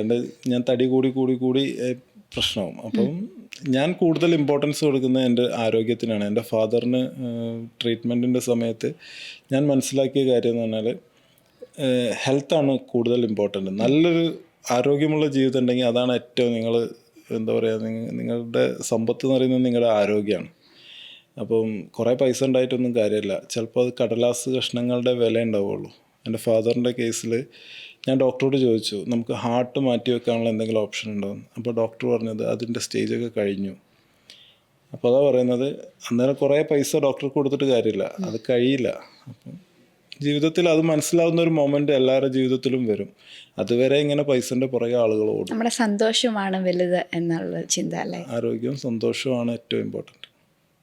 ഈ ട്രാവൽ ചെയ്യുന്ന സമയത്ത് ഈ രാജ്യങ്ങളിലൊക്കെ പോകുമ്പോൾ നമ്മുടെ ഇന്ത്യ എന്ന് പറയുന്ന ഡെവലപ്പിംഗ് കൺട്രിയാണ്, ഇന്നും നമ്മൾ അങ്ങനെയാണ് അംഗീകരിച്ചിട്ടുള്ളത്. അപ്പോൾ ഈ കൺട്രി ആയിട്ടും മറ്റ് കൺട്രീസ് താരതമ്യപ്പെടുത്തുമ്പോൾ എപ്പോഴെങ്കിലും തോന്നിയിട്ടുണ്ടോ ഇതിനേക്കാളും ഭേദം ഇന്ത്യ തന്നെ, അങ്ങനെ എപ്പോഴെങ്കിലും തോന്നിയിട്ടുണ്ടോ ഈ പോയ ഏതെങ്കിലും ഒരു കൺട്രീസിൽ? ഇവിടെ പോസിറ്റീവായിട്ടും നെഗറ്റീവായിട്ടും കുറേ കാര്യങ്ങളുണ്ട്. ഞാൻ പോകുന്ന രാജ്യങ്ങളിലും പോസിറ്റീവായിട്ടും നെഗറ്റീവായിട്ടും കുറേ കാര്യങ്ങളുണ്ട്. അങ്ങനെ പോസിറ്റീവായിട്ടുള്ള കാര്യങ്ങൾ ഇങ്ങോട്ട് കൊണ്ടുവരാൻ ഇവിടുത്തെ പോസിറ്റീവ് അങ്ങോട്ട് കൊണ്ടുപോകാൻ കാരണം എനിക്ക് താല്പര്യമുണ്ട്. ഒരു ഇന്റർചേഞ്ച് ആയിട്ടല്ലേ? അല്ലാതെ കാരണം ഒന്നിനേക്കാൾ ബെറ്റർ ആണെന്ന് തോന്നുന്നില്ല, ഇന്റർചേഞ്ച് ചെയ്യാൻ താല്പര്യം. കുറേ നല്ല കാര്യങ്ങൾ ഇവിടെ ഉണ്ട്, കുറേ ബാഡ് കാര്യങ്ങൾ ഇവിടെ ഉണ്ട്. അതേപോലെ കുറേ നല്ല കാര്യങ്ങൾ അവിടെ ഉണ്ട്, കുറേ ബാഡ് കാര്യങ്ങൾ അവിടെ ഉണ്ട്. അപ്പം അതൊഴിവാക്കിയിട്ട് നല്ലത് അങ്ങോട്ടും ഇങ്ങോട്ടും കൊടുക്കൽ വാങ്ങൽ പരിപാടികളാണ് നല്ലത്. ഇൻട്രസ്റ്റ്, എനിക്കും അതാ താല്പര്യം. ഓക്കെ, ഈ പറഞ്ഞ പോലെ എഞ്ചിനീയറിംഗ് ജോബെല്ലാം കളഞ്ഞ് നമ്മൾ പാഷൻ എന്ന് തന്നെ പറയാം, പാഷനിലേക്ക് നടക്കുകയാണ്. അപ്പോൾ ഈ എക്സ്പെൻസ് ഒക്കെ, ഈ സ്പെൻഡിങ് മണി, ഇതൊക്കെ എങ്ങനെ മാനേജ് ചെയ്യുന്നത്? വേറെ എന്തെങ്കിലും ജോബ് അല്ലെങ്കിൽ വേറെ എന്തെങ്കിലും ഇൻവെസ്റ്റ്മെൻറ്റ് അങ്ങനെ എന്തെങ്കിലും ഉണ്ടോ? സോഴ്സ് ഓഫ് ഇൻകം പോലെ? വേറെ ഒരു ഇൻവെസ്റ്റ്മെൻറ്റും ഇല്ല. വൈഫ് വർക്ക് ചെയ്യുന്നുണ്ട്, അതുകൊണ്ട് അതെന്റെ നല്ലൊരു ഇൻവെസ്റ്റ്മെന്റ് ആണ്. കാരണം ഇത്രയും സപ്പോർട്ടീവ് ആയിട്ടുള്ള വൈഫ്. ഫാമിലിയുടെ കാര്യങ്ങളൊക്കെ പുള്ളിക്കാരി നോക്കിക്കോളും. ഈ യാത്രക്കുള്ള കാര്യങ്ങൾ ഞാൻ അറേഞ്ച് ചെയ്താൽ മതി, ഇത്രേ ഉള്ളൂ. അതുകൊണ്ട് സോഴ്സ് ഓഫ് ഇൻകം വൈഫാന്ന് തന്നെ പറയാല്ലേ? എങ്ങനെ വേണമെങ്കിൽ അങ്ങനെയും പറയാം. ഈ നമ്മൾ ഈ വണ്ടിയിലൊക്കെ ഇങ്ങനെ വണ്ടിയിലല്ല റൈഡ് ചെയ്യുമ്പോൾ ഒത്തിരി ആൾക്കാർക്ക്, ന്യൂ കമേഴ്സ് ഒത്തിരി പേര് വരാൻ ആഗ്രഹിക്കുന്നവർ കാണും. അപ്പം അവരോട് പറയാനുള്ള എന്താണ്? എനിക്ക് ഒരുപാട് മെസ്സേജ് വരാറുണ്ട്. ഫസ്റ്റ് ഓഫ് ഓൾ ഇൻസ്റ്റഗ്രാമിൽ എനിക്ക് ഒരുപാട് വൈഫാണ് എൻ്റെ ഇൻസ്റ്റഗ്രാം ഹാൻഡിൽ ചെയ്യുന്നത്, വൈഫും വേറെ അതിൻ്റെ ടീമുണ്ട്. അപ്പം ഇൻസ്റ്റഗ്രാമിൽ മെസ്സേജ് അയക്കുന്നവർ റിപ്ലൈ കിട്ടണമെങ്കിൽ ആദ്യം ഫോളോ ബട്ടൺ അമർത്തണം. ഫോളോ ബട്ടൺ അമർത്താത്ത മെസ്സേജ് ഒന്നും തുറക്കാറുമില്ല, റെസ്പോണ്ട് ചെയ്യാറുമില്ല. അത് ഞാനല്ല ചെയ്യുന്നത്, അതിൻ്റെ ടീമാണ്, വൈഫാണ്. അപ്പോൾ അതിൽ ചോദിക്കുന്ന കാര്യം, ഇങ്ങനൊരു യാത്ര അവരുടെ സ്വപ്നമാണ്, അവരൊരുപാട് കാലത്ത് ആഗ്രഹിക്കുന്ന കാര്യമാണ്. അടുത്ത ക്വസ്റ്റ്യൻ, ഇതിന് പാസ്പോർട്ട് വേണോ വിസ വേണോ എന്നാണ്. അതിൻ്റെ അർത്ഥം അവർ ചുമ്മാ പറയുകയാണെന്ന്. കാരണം അവർ അതിനെപ്പറ്റി ആഗ്രഹിക്കുന്ന ഒരാളാണെങ്കിൽ അവർ തീർച്ചയായിട്ടും അതിനെപ്പറ്റി ഒന്ന് സ്റ്റഡി ചെയ്തിരിക്കും. ഒരു പാസ്പോർട്ട് വേണോ വിസ വേണോ എന്ന് ചോദിക്കുന്ന ആൾ അതിനെപ്പറ്റി ഒന്നും സ്റ്റഡി ചെയ്തിട്ടില്ല, ഇങ്ങനെ കണ്ടപ്പോൾ പോകണം എന്നൊരാഗ്രഹം, അത്രേ ഉള്ളൂ. പിന്നെ രണ്ടാമത്തത്, ചില ആളുകൾ ചോദിക്കും ഇതിൻ്റെ ഒരു പ്ലാന്, ഇതെങ്ങനെയാണ്, ഇതിന് പോകാനുള്ള കാര്യങ്ങളൊക്കെ ഒന്ന് പറഞ്ഞു തരുമോ? അങ്ങനെ പെട്ടെന്നൊന്ന് പറഞ്ഞു കൊടുക്കാൻ പറ്റും. അതിനൊരുപാട് കാര്യങ്ങൾ, ഹോംവർക്ക് ഉണ്ട്, അതിൻ്റെ കുറേ കാര്യങ്ങളുണ്ട്. പെട്ടെന്നൊരു ചോദിക്കുന്നവർക്ക് പറഞ്ഞു കൊടുക്കാൻ കഴിയില്ല. അത് കുറേ ടൈം എടുക്കും, കുറേ ഇൻഫർമേഷൻസും കാര്യങ്ങളുണ്ട്. അപ്പം ഞാൻ അങ്ങനെയുള്ളവരോട് പറയില്ല, ആദ്യം നിങ്ങളിതിനെപ്പറ്റി, നിങ്ങൾക്ക് അത്രയും ആത്മാർത്ഥത ഉള്ള ആളാണെങ്കിൽ നിങ്ങൾ അതിനെപ്പറ്റി ഒന്ന് പഠിക്കുക. ഏതൊക്കെ രാജ്യം, എങ്ങനെ, എത്ര കിലോമീറ്റർ എല്ലാം ചെയ്തിട്ട് നിങ്ങൾ എവിടെ സ്റ്റക്ക് ആവുന്ന സമയത്ത് എന്നെ വിളിച്ചോ, ഞാൻ സോൾവ് ചെയ്ത് തരാം. അല്ലാതെ എനിക്ക് ഫുള്ളായിട്ട് A to Z ഐറ്റിനറി ഉണ്ടാക്കി കൊടുക്കാൻ അത് പോസിബിൾ അല്ല വിളിക്കുന്നവർക്കൊക്കെ. പക്ഷേ അവർക്ക് എവിടെയെങ്കിലും സ്റ്റക്ക് ആവുന്ന സമയത്ത് എന്താണ് ചെയ്യേണ്ടത്, അവിടെ എന്താ ചെയ്യേണ്ടതെന്ന് വെച്ചാൽ അത് ഞാൻ ക്ലിയർ ചെയ്ത് കൊടുക്കാം. കാരണം നമ്മൾ എഫേർട്ട് ഇടണം. ഒരു കാര്യം ചെയ്യാൻ പോകുന്നതിന് മുമ്പ് സ്വന്തമായിട്ട് എഫേർട്ട് ഇടണം. ആരെങ്കിലും ചെയ്തു തരുന്നതിന് ശരിയാവില്ല. നമുക്ക് അതിനെപ്പറ്റി തറവായിട്ട് അറിയണം. ഈ പറഞ്ഞ പോലെ ഈ പുതിയതായിട്ട് പോകുന്നവർ ശ്രദ്ധിക്കേണ്ടതായിട്ടുള്ള കാര്യങ്ങൾ, ശ്രദ്ധിക്കേണ്ടത്, നമ്മൾ നല്ലൊരു പ്ലാനിങ് ഉണ്ടാവണം. ചുമ്മാ ഞാൻ ഈ സൈക്കിള് ചുമ്മാ എടുത്ത് ഇറങ്ങി പുറപ്പെട്ടാലോ. ഇതിന് 1.5 വർഷത്തെ കൊറോണൻ്റെ ലോക്ക്ഡൗണിൻ്റെ സമയത്ത് ഞാൻ ഇതിനെപ്പറ്റി കുറേ കാര്യങ്ങൾ പഠിച്ച് കുറേ ഹോംവർക്ക് ചെയ്തിട്ടാണ്. കാരണം ഒരുപാട് കാര്യങ്ങൾ, ഇപ്പോൾ ഇൻ്റർനാഷണൽ ടൂറാണെങ്കിൽ ഓരോ രാജ്യത്തിൻ്റെയും വിസൻ്റെ കാര്യത്തിൽ പല റൂൾസാണ്, പല വാലിഡിറ്റി, ഒരുപാട് ഡിഫറൻസ് ഉണ്ട് ഒരു രാജ്യത്തിൻ്റെ അല്ല മറ്റേത്. അപ്പം ഇതൊക്കെ എങ്ങനെ, കാരണം ഒരു കൺട്രി കടന്ന് അടുത്ത കൺട്രി എത്തുമ്പോഴത്തേക്ക് ആ വിസ വാലിഡ് ആയിരിക്കണം, അത് എക്സ്പയർ ആയി പോകരുത്, അങ്ങനെ കുറേ കാര്യങ്ങളുണ്ട്. അപ്പോൾ അതൊക്കെ പഠിച്ചിട്ട് വേണം അതിനെ ഇറങ്ങി പുറപ്പെടാൻ. അപ്പം ചുമ്മാ നിങ്ങൾ അങ്ങനെ ഇറങ്ങി പുറപ്പെട്ടാൽ എവിടെയെങ്കിലും സ്റ്റക്കാവും, വിസ തീരും, അവിടെ ചിലപ്പോൾ ജയിലിലാവും, അങ്ങനെ കുറേ കാര്യങ്ങളുണ്ട്. അതുകൊണ്ട് ശരിക്കും പഠിക്കണം. ഒരു കാര്യം ചെയ്യുന്നതിന് മുന്നേ അതിനെപ്പറ്റി നല്ലോണം A to Z പഠിച്ചിട്ട് ചെയ്താൽ മതി. അപ്പോഴേ അത് കംപ്ലീറ്റ് ചെയ്യാൻ പറ്റുള്ളൂ. ഓക്കെ. ഈ പറഞ്ഞതുപോലെ തന്നെ ഒന്നും ഐഡിയ ഇല്ലാത്ത ഒത്തിരി പേര് കാണും. എനിക്ക് പോകണം, എന്നിട്ട് രണ്ടാമത് ചോദിക്കും വിസ വേണോ പാസ്പോർട്ട് വേണോ എന്ന് ചോദിക്കും. അപ്പോൾ ഫായിസ് എങ്ങനെയായിരുന്നു ഇതിലേക്ക് വേണ്ടിയുള്ള ഫസ്റ്റ് സ്റ്റെപ്പ് വെച്ചത് മുന്നോട്ട് പോകാൻ? ഗൂഗിളാണ് നമ്മുടെ ഗുരു. കാരണം ഗൂഗിളിൽ കയറിയാൽ നമുക്ക് എല്ലാ ഡീറ്റെയിൽസും കിട്ടും. പിന്നെ ഗൂഗിൾ മാപ്പ് കയറിയിട്ട് ഞാൻ എൻ്റെ ആദ്യത്തെ സിംഗപ്പൂർ യാത്ര 8 മാസം കൊണ്ടാണ് അത് ഒന്ന് സെറ്റാക്കി എടുത്തത്, അതിൻ്റെ ഒരു പ്ലാന്. അപ്പം ഗൂഗിൾ മാപ്പ് എടുത്ത് സൂം ചെയ്തിട്ട് ഞാൻ ആവറേജ് കാൽക്കുലേറ്റ് ചെയ്ത് 100 കിലോമീറ്ററിൻ്റെ ഉള്ളിൽ വരുന്ന സിറ്റി ഏതാണെന്നുള്ളത് ഗൂഗിൾ മാപ്പ് സൂം ചെയ്ത് ആ സിറ്റിയുടെ പേര് എഴുതി വെച്ച് അങ്ങനെ 120 ദിവസത്തെ പ്ലാൻ ഉണ്ടാക്കി. എന്നിട്ടാണ് ഞാൻ റൈഡ് സ്റ്റാർട്ട് ചെയ്തത്. കാരണം സിറ്റിയിലായിരിക്കണം താമസിക്കുന്നത്, വല്ല കാട്ടിൽ താമസിക്കുക എന്ന് പറയുന്നത് പോസിബിൾ അല്ല. അതുകൊണ്ട് അന്നത്തെ യാത്ര ഞാൻ സിറ്റികളിലാണ് ചൂസ് ചെയ്തത്. ഇപ്പോഴത്തെ യാത്ര ഞാൻ കാട്ടിലും മേട്ടിലൊക്കെ താമസിക്കുന്നത്. കുറച്ചുകൂടി സേഫാണ് അവിടെ, ഇവിടുത്തെ പോലല്ല, യൂറോപ്പിലൊക്കെ കുറച്ചുകൂടി സേഫാണ്. ഓക്കെ. അപ്പോൾ ഈ പറഞ്ഞ പോലെ വിസ അങ്ങനെയുള്ള കുറച്ച് ഫോർമാലിറ്റീസ് ഉണ്ട് അല്ലേ? പല ആളുകളും ചോദിക്കാറുണ്ട് ഈ യാത്ര ഒറ്റ സ്ട്രെച്ചിൽ ചെയ്തുകൂടെ എന്ന്. പക്ഷേ ഇതൊരു 1.5 വർഷത്തെ യാത്ര ആയതുകൊണ്ട് നമുക്ക് ആദ്യം ഇതിൻ്റെ വിസ എടുത്ത് വെക്കാൻ പറ്റില്ല. പിന്നെ എനിക്കറിയില്ല ഞാൻ എപ്പോഴാണ് ലണ്ടനിലെത്തുക എന്നൊന്നും പ്രഡിക്റ്റ് ചെയ്യാൻ പറ്റില്ല. സൈക്കിളാണ്, ആരോഗ്യം ഉണ്ടെങ്കിലേ ചവിട്ടാൻ പറ്റുള്ളൂ. അതുകൊണ്ട് നമുക്ക് അതിൻ്റെ ഇടയ്ക്ക് 1-2 തവണ വരണം, വന്നിട്ട് ഇന്ത്യയിൽ വന്നിട്ട് വിസ റെഡിയാക്കിയിട്ട് വേണം തിരിച്ചു പോകാൻ. അപ്പോൾ അതുകൊണ്ട് ചെറിയ ഡിലേ വരും. ഈ പറഞ്ഞ പോലെ ഒറ്റയ്ക്കാണ്, സൈക്കിളിലാണ്. നമ്മൾ അമ്പിളി സിനിമയ്ക്കകത്തൊക്കെ കാണുന്ന പോലെ പല ഹെൽത്ത് ഇഷ്യൂസ്, ചിലപ്പോൾ ഫുഡിൽ നിന്നാവാം അല്ലെങ്കിൽ ക്ലൈമറ്റിൽ നിന്നാവാം, അങ്ങനെയൊക്കെ വരും. അതിനെപ്പറ്റി നമുക്ക് പുതിയതായിട്ട് പോകാൻ ആഗ്രഹിക്കുന്നവർക്കും അറിയാൻ കാണും. അതേപോലെ എക്സ്പീരിയൻസ് ഒന്ന് പറയുമോ? അങ്ങനെയൊക്കെയുള്ള യാത്രയിൽ ഒരുപാട് മഴ കൊണ്ടിട്ടുണ്ട്. പക്ഷേ ബോഡി എപ്പോഴും വർക്ക് ചെയ്യുന്നതുകൊണ്ടാണോന്ന് അറിയില്ല, ഇതുവരെ എനിക്ക് ജലദോഷമോ പനിയോ ഒന്നും വന്നിട്ടില്ല. പിന്നെ നോർമലി അങ്ങനെ വരാറുമില്ല, ചെറുപ്പത്തിലെ മഴ കൊണ്ടാൽ വരാറുമില്ല. പിന്നെ ഫുഡ് അതൊരു ഇമ്പോർട്ടൻറ്റ് ഫാക്ടറാണ്. നമ്മൾ യാത്രയിൽ ഏറ്റവും ശ്രദ്ധിക്കേണ്ട കാര്യമാണ് ഫുഡ്, വെള്ളം. ഞാൻ എല്ലാ വെള്ളവും കുടിക്കാറില്ല. ഹോട്ടലിലൊക്കെ കയറിയിട്ടുണ്ടെങ്കിൽ അവിടെ കിട്ടുന്ന വെള്ളം കുടിക്കാറില്ല, മിനറൽ ബോട്ടിൽ മാത്രമേ കുടിക്കാറുള്ളൂ. പക്ഷേ ചില യൂറോപ്യൻ കൺട്രികളിലൊക്കെ വെള്ളം ഇങ്ങനെ ഒഴുകി വരുന്ന വെള്ളങ്ങൾ, മലൻ്റെ മുകളിൽ നിന്ന് ഒഴുകി വരുന്ന നല്ല പ്യുവറായിട്ടുള്ള വാട്ടർ ഉണ്ടാവും. അതിങ്ങനെ പബ്ലിക്കായിട്ട് ടാപ്പിൽ കിട്ടും. എസ്പെഷ്യലി അർമേനിയയിലും ജോർജിയയിലൊക്കെ അങ്ങനെ കുറേ ടാപ്പുണ്ട്. അപ്പം അതിൽ പോയിട്ട് വെള്ളം, അതെല്ലാവരും അവിടുത്തെ പബ്ലിക് കുടിക്കുന്ന വെള്ളമാണ്, പ്യുവറാണ്. അവർ അക്കാര്യത്തിലൊക്കെ ഭയങ്കര ശ്രദ്ധയാണ്. അപ്പം അത് കുടിച്ചിട്ടുണ്ട്.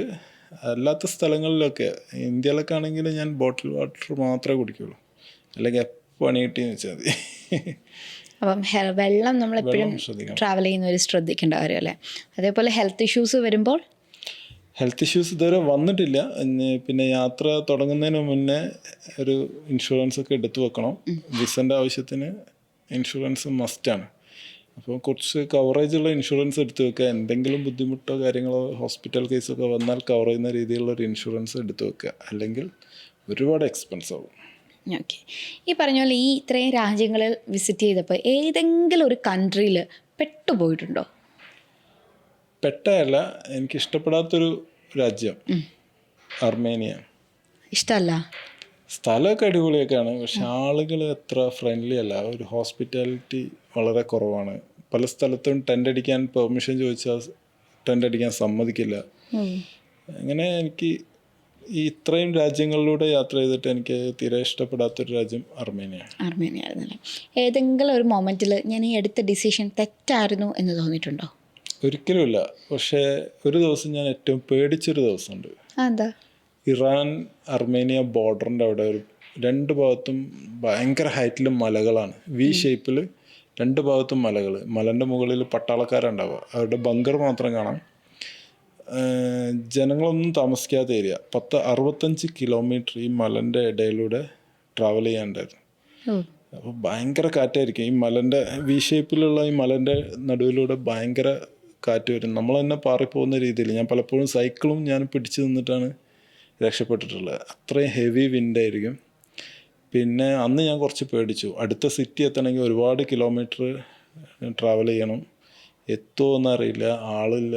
ഒരു ഭയങ്കര പേടിപ്പെടുത്തുന്നൊരു സിറ്റുവേഷനായിരുന്നു. പിന്നീടൊന്നും അങ്ങനത്തെ പ്രശ്നം ഉണ്ടായില്ല. ആ ഒരു ഏരിയയിൽ മാത്രം കുറച്ച് ടെൻഷൻ അടിച്ചു. ഓക്കെ, ഇനി നമുക്കൊരു കുഞ്ഞൊരു സെഗ്മെൻറ്റ് എന്ന് പറയാൻ പറ്റത്തില്ല, ഒരു കുഞ്ഞു കുറച്ച് ഫണ്ണി ആയിട്ടുള്ള ക്വസ്റ്റ്യൻസ്. അത് ആദ്യം ഒരു ട്രയൽ നോക്കിയിട്ട്